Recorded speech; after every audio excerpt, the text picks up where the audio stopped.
Rais wa Marekani Donald Trump ametoa povu zito lilomwendea Papa Leo wa 14 ambalo ameliandika kwa urefu sana kupitia Truth Social. Amesema Papa Leo ni dhaifu katika uhalifu na mbaya sana kwa sera za mambo ya nje.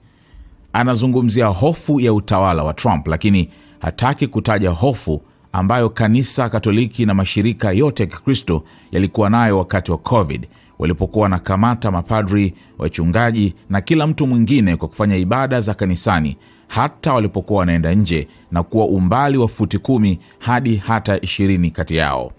Ninampenda zaidi ndugu yake Louis kuliko ninavyompenda yeye, kwa sababu Louis ni wa MAGA kabisa, anaelewa, na Leo haelewi. Staki papa anayefikiri ni sawa kwa Irani kuwa na silaha za nyuklia.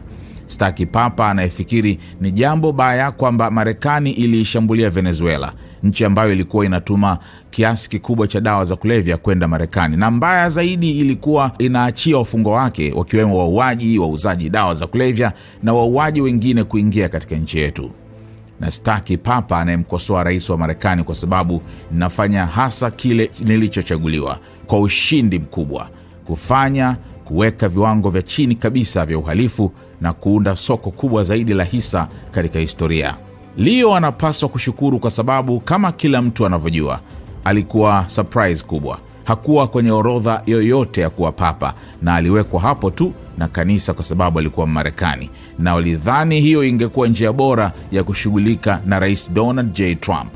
Kama nisingekuwa Ikulu, Leo asingekuwa Vatican. Kwa bahati mbaya, Leo ni dhaifu katika uhalifu, dhaifu katika silaha za nyuklia, jambo ambalo halinifurahishi, wala ukweli kwamba anakutana na wanaomuunga mkono Obama kama David Axelrod, mtu asiyefaa kutoka mrengo wa kushoto, ambaye ni mmoja wa wale waliotaka waumini na viongozi wa dini wakamatwe. Leo anapaswa kujirekebisha kama papa, atumie akili ya kawaida, aache kupendelea mrengo mkali wa kushoto na ajikite kuwa papa mkuu, si mwanasiasa. Hili linamuumiza sana, na muhimu zaidi, linaumiza kanisa Katoliki. I don't think he's doing a very good job. He likes crime, I guess. He hit us to think of it.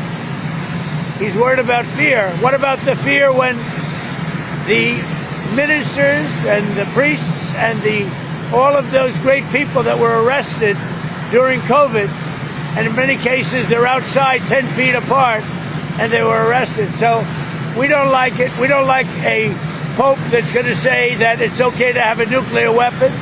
We don't want a pope that says crime is okay in our cities. I don't like it. I'm not a big fan of Pope Leo.